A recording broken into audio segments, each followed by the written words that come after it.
Hello.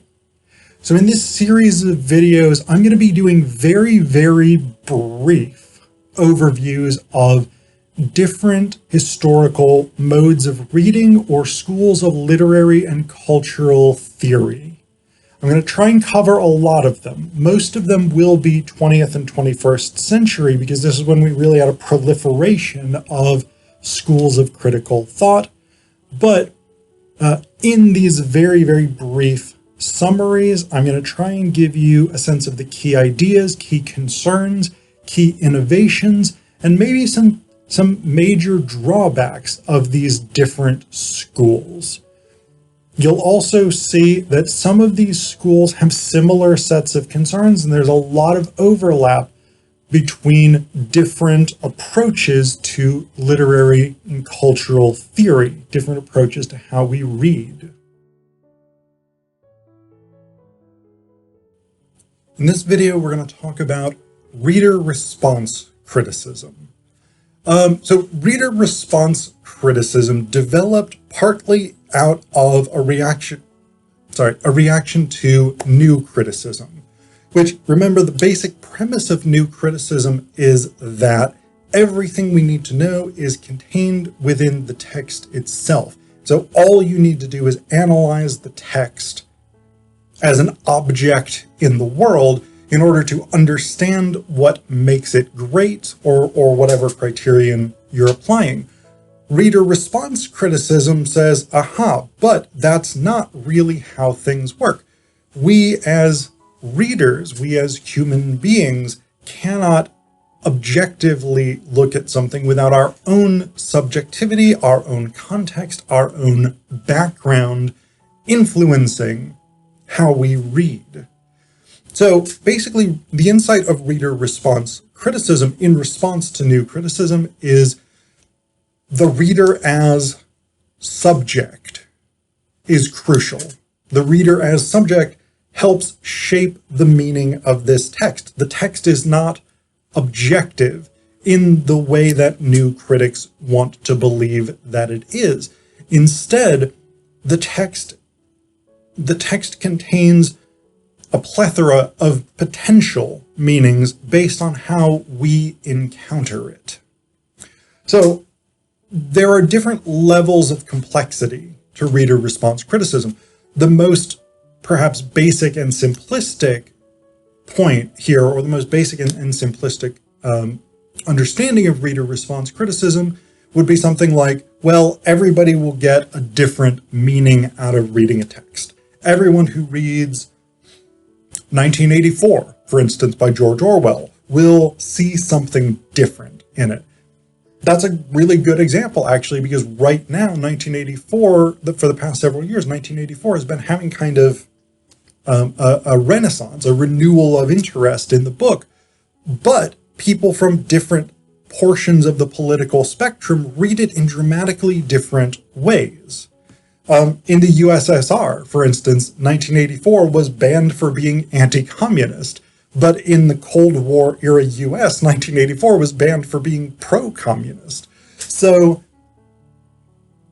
if the new critics are right, and everything that we need to know is objectively available within the text itself, then both of those perspectives can't be right.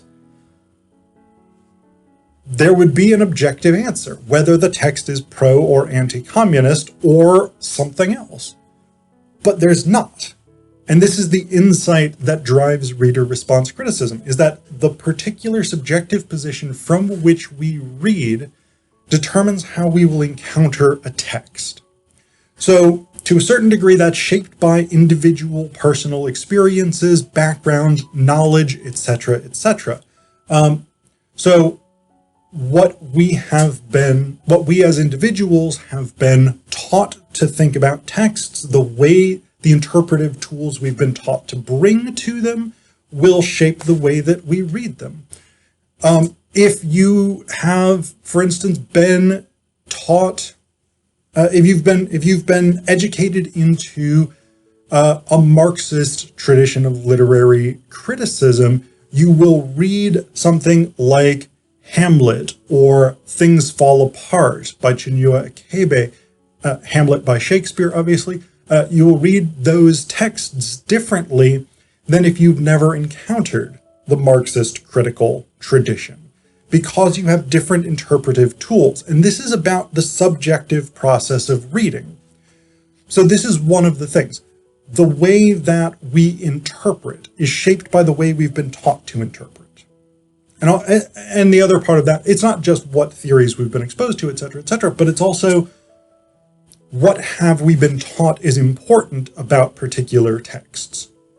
So if you were brought up believing that the structure of a text is super, super important, you will read it for structure. Whereas if you were brought up thinking the emotional resonance of the text is the most important thing, you will read it for that.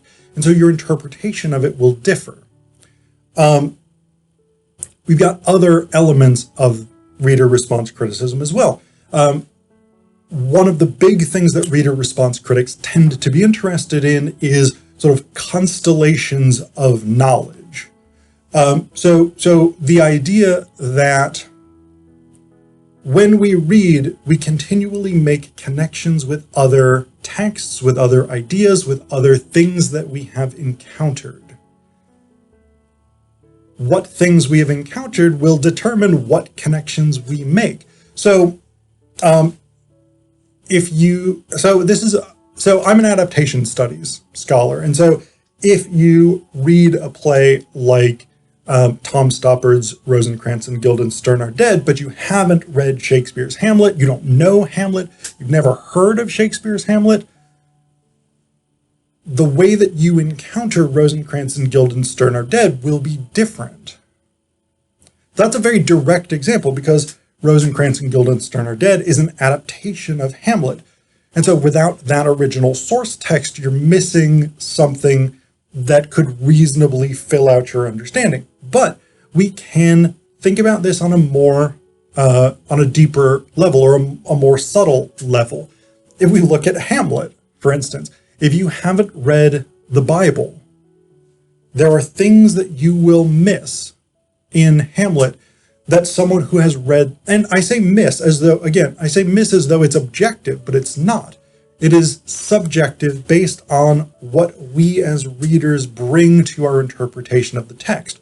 So if you're familiar with the Bible, there are allusions to the Bible in Hamlet that will broaden your potential understanding of that play. But if you don't have that knowledge, those references are not going to mean the same thing to you. So the references are the same. The references themselves objectively exist in the text. Hamlet's maybe a bad example in that case because there's at least 4 original early 17th century versions of it, but you get what I'm saying. You read a particular text of Hamlet, the references are either objectively there or they're not. But the point that reader response critics would make is, in response to what the new critics would say, that biblical reference is objectively there.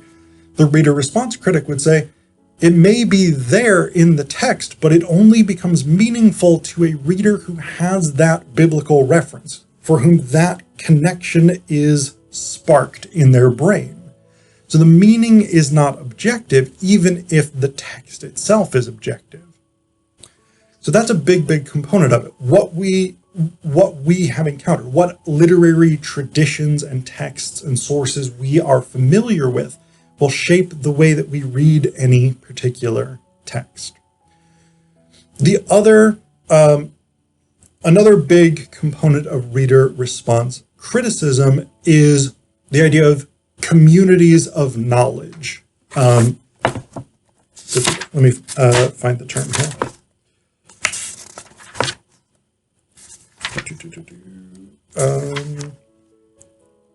Interpretive community. This is the term that the critic Stanley Fish uses, the interpretive community. And so the idea here, the idea of the interpretive community is that rather than just being individual readers who encounter texts in our own subjective and idiosyncratic ways, we're each embedded within communities, we're each embedded within various groups or matrices that produce our knowledge.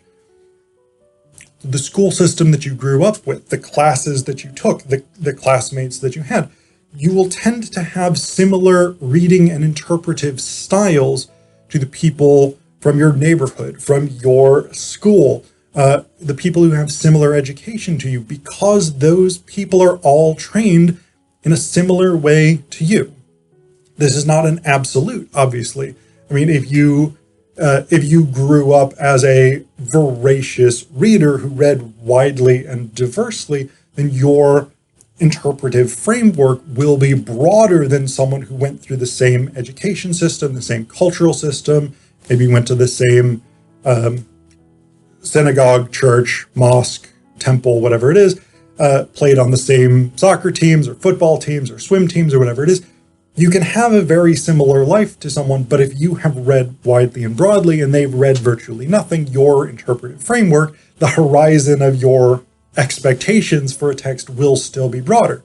So you've got those individual distinctions, but what Fish points out is that community does shape the way that we tend to encounter texts. So again, people within the same framework, the same context, the same background as yourself will tend to read in similar ways and bring similar types of knowledge to the act of interpreting a text, whereas people from very different contexts may read and bring different interpretive skills to bear. So this is the core idea of reader response criticism, is that the new critics have fundamentally made an error in that even though the text itself might objectively exist, the meaning of the text, the significance of the text is not objective. It does not exist objectively. It exists subjectively in the sense that it is constructed by readers themselves. Now, this is a really, really, really, really, really important insight, and most modern schools of literary criticism start more or less from the assumptions of reader response criticism. So feminism depends on the idea that there are different subjective styles of reading. Post-colonialism depends on this assumption. Critical race studies depends on this assumption. Even Marxism depends on this assumption. The idea that there are different ways in which we read, and who we are, what our background is, what has shaped us as human beings will all impact that. One of the limitations of reader response criticism is that apart from the critique of new criticism, it doesn't necessarily in itself give us super detailed tools for figuring out what all of these contexts are.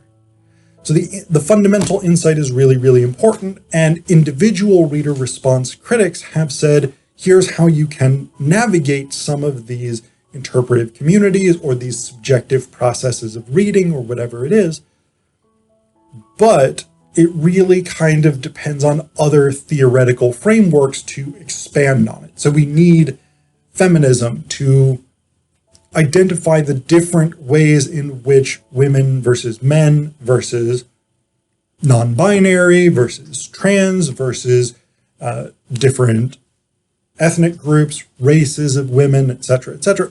How do these different groups read? Feminism needs to come along and say, okay, reader response criticism, you have given us the basic point, now we're going to elaborate on it. So there's reader response criticism. It is, again, this great insight into the complicated and multifaceted and idiosyncratic ways in which we as individual subjects and subjects within interpretive communities encounter texts and make meaning.